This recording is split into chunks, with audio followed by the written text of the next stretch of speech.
Hi hello வணக்கம். Welcome to ஜஸ்லமே Akila's kitchen in Tamil channel. இன்றைக்கி நம்ம ரொம்பவே டேஸ்டி அண்ட் ஈஸியான கடலைப்பருப்பு தேங்காய் சட்னி எப்படி செய்கிறதுங்கிறத நம்ம பார்க்க போகிறோம். இது வந்து நீங்கள் தோசை, ஆப்பம், இடியாப்பம், இட்லி அந்த மாதிரி எந்த வகையான பிரேக்ஃபாஸ்ட் ஐட்டத்தையும் தொட்டுக்கிட்டு சாப்பிடலாம். செய்கிறதும் ரொம்ப ஈஸி, டேஸ்ட்டும் சூப்பராக இருக்கும். இதுக்கு தேவையான பொருட்கள் நான் டிஸ்கிரிப்ஷன் பாக்ஸில் கொடுத்துருக்கேன், நீங்கள் ஓப்பன் செஞ்சு பார்த்துக்கலாம். அப்படி இல்லை அப்படின்னா என்னோடய வெப்சைட்லேயும் நீங்கள் போய் பார்த்துக்கலாம். இதே ரெசிபி நீங்கள் இங்கிலீஷில் பார்க்கணுன்னா என்னோடய அகிலாஸ் கிச்சன் சேனலில் போய் பார்க்கலாம். வாங்க இப்போ செய்முறை எப்படிங்கிறத நம்ம பார்ப்போம். இந்த கடலைப்பருப்பு தேங்காய் சட்னி செய்கிறதுக்காக நான் ஒரு கடாயில் 2 டேபிள் ஸ்பூன் நல்லெண்ணெய் வந்து எடுத்துக்கிறேன். ஸோ இந்த மாதிரி சட்னி செய்கிறதுக்கு நல்லெண்ணெய் எடுத்துட்டிங்கன்னா நல்லாயிருக்கும். அப்படி இல்லை அப்படின்னா நார்மல் எண்ணெயை நீங்கள் எடுத்துக்கோங்க. பிறகு 2 டேபிள் ஸ்பூன் கடலைப்பருப்பு இது கூட ஆட் பண்ணி ஸ்லைட்டாக வறுத்துக்கிறேன். ரொம்ப ப்ரௌன் ஆக வேண்டாம், ஸோ கொஞ்சம் ஸ்லைட்டாக வறுத்தா போதும். அது கூடவே நான் ஒரு 8லேருந்து 10 காஞ்ச மிளகாய் எடுத்துக்கிறேன், வரமிளகாய் எடுத்துக்கிறேன். அப்புறம் கூடவே ஒரு 3லேருந்து 4 பல் பூண்டை வந்து ஆட் பண்ணிக்கிறேன்.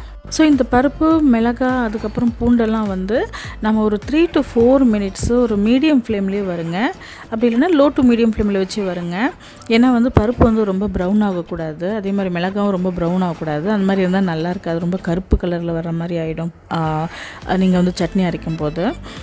ஸோ அதுக்கப்புறமா வந்து நாம் புளி வந்து கரைச்சல் நான் ஒரு 1/2 கப்புக்கு ஆட் பண்ணியிருக்கேன். அதாவது நான் வந்து புளி வந்து ஒரு நெல்லிக்காய் அதாவது சின்ன நெல்லிக்காய் சைஸ் புளி எடுத்து அதை வந்து நல்லா கரைச்சி ஆட் பண்ணிக்கிறேன்.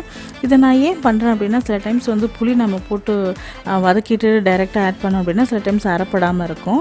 அதனால் வந்து நான் கொஞ்சம் வந்து இது ஊறட்டும், புளியில் வந்து மற்ற இன்க்ரீடியன்ஸும் வந்து புளி தண்ணியில் கொஞ்சம் ஊறட்டும் அப்படிங்கிறதுனால நான் இந்த மாதிரி நான் பண்ணுறேன். ஸோ நீங்கள் வந்து நார்மலாக ட்ரெடிஷ்னலாக பண்ணனாலும் பண்ணலாம், இல்லை இந்த மாதிரியும் பண்ணலாம். எது பண்ணாலுமே நமக்கு சட்னி வந்து நல்லா தான் வரும். இப்போ புளி தண்ணி வந்து நம்ம ஆட் பண்ண தண்ணியை விட ஒரு பாதிக்கும் குறைவாக ஆகிற சமயத்தில் நம்ம வந்து கொஞ்சமாக பெருங்காயத்தூள் ஆட் பண்ணிவிட்டு இந்த மாதிரி எடுத்து இதில் வந்து நம்ம மிக்ஸி ஜாரில் வந்து போட்டு அரைக்கிறதுக்காக நாம் மாற்றிடுவோம். ஸோ இப்போ நான் பார்த்தீங்கன்னா இப்போ நம்ம மாற்றியாச்சு. ஸோ புளி வந்து கொஞ்சம் கட்டியாக எடுத்து பார்த்தீங்களா. ஸோ அந்த சமயத்தில் தான் நம்ம மாற்றி கிரைண்ட் பண்ணணும். ஸோ இப்போ வந்து இது கூட நம்ம 1/2 கப்புக்கு தேங்காய் துருவல் எடுத்திருக்கேன். ஸோ அதையும் ஆட் பண்ணிவிட்டு அது கூடவே உப்பும் ஆட் பண்ணிக்கலாம் நம்ம. ஸோ இப்போ இது எல்லாத்தையும் தேவையான அளவு தண்ணி விட்டு இந்த மாதிரி நல்லா மையாக அரைச்சி எடுத்துக்கலாம். ஸோ இப்போ பார்த்திங்கன்னா உங்களுக்கு இதில் வந்து எந்த திப்பியும் இருக்காது, மிளகாய் திப்பியும் இருக்காது, புளியோட திப்பி எதுவுமே இருக்காது. ஸோ அதனால தான் நான் இந்த மாதிரி புளியை ஃபஸ்ட்டே ஊற வச்சு கொஞ்சம் பண்ணினேன். ஸோ இதை வந்து இப்போ நம்ம வேறு ஒரு சர்வ் பண்ணுற ஒரு பவுலில் போட்டு வச்சுக்கலாம். ஸோ இதுக்கப்புறம் நாம் தாளிப்பை வந்து ப்ரிப்பேர் பண்ணிடலாம். உங்களுக்கு வந்து சட்னி கட்டியாக வேணும் அப்படின்னா கொஞ்சமாக தண்ணி ஊற்றி அரைச்சிக்கோங்க. எனக்கு வந்து ஒரு மீடியமாக இருக்கிறதுனால கொஞ்சம் தண்ணி எக்ஸ்ட்ராவாக விட்டு நான் இந்த மாதிரி நல்ல மையாக அரைச்சி எடுத்து வச்சுருக்கேன். ஸோ இப்போ வந்து தாளிப்பு ப்ரிப்பேர் பண்ணுறதுக்கு நாம் 2 டேபிள் ஸ்பூன் நல்லெண்ணெய், தாளிப்பும் வந்து எப்பவுமே நல்லெண்ணெயில் பண்ணுங்கள், அப்போ டேஸ்ட்டு சூப்பராக இருக்கும். ஸோ அதனால் 2 டேபிள் ஸ்பூன் நல்லெண்ணெய் காஞ்சதும் நான் வந்து ஒரு 1/4 டீஸ்பூனுக்கு கடுகு, அப்புறம் ஒரு 1/2 டீஸ்பூன்லேருந்து 3/4 டீஸ்பூனுக்கு உளுத்தம் பருப்பு, அப்புறம் கொஞ்சமாக கருவேப்பிலை. ஸோ இது 3யும் ஆட் பண்ணி நல்லா வறுத்துக்கிறேன் நான். இப்போ நம்ம ஆட் பண்ணியிருக்கிற உளுத்தம் பருப்பு வந்து கொஞ்சமாக லைட்டு ப்ரௌன் ஆகிற வரைக்கும் மட்டும் நம்ம இதை வறுத்துக்கலாம். அது வந்து லைட்டாக ப்ரௌன் ஆகட்டும். இப்போ பார்த்திங்கன்னா நல்ல லைட்டாக ப்ரௌன் ஆகிடுது. இப்போ வந்து இதை நாம் ஏற்கனவே அரைச்சி வச்சுருக்கிற தேங்காய் கடலைப்பருப்பு சட்னியில் வந்து இந்த தாளிப்பை வந்து ஆட் பண்ணிக்கலாம். ஆட் பண்ணிவிட்டு நம்ம நல்லா கிளறி விட்டுக்கலாம் இந்த மாதிரி.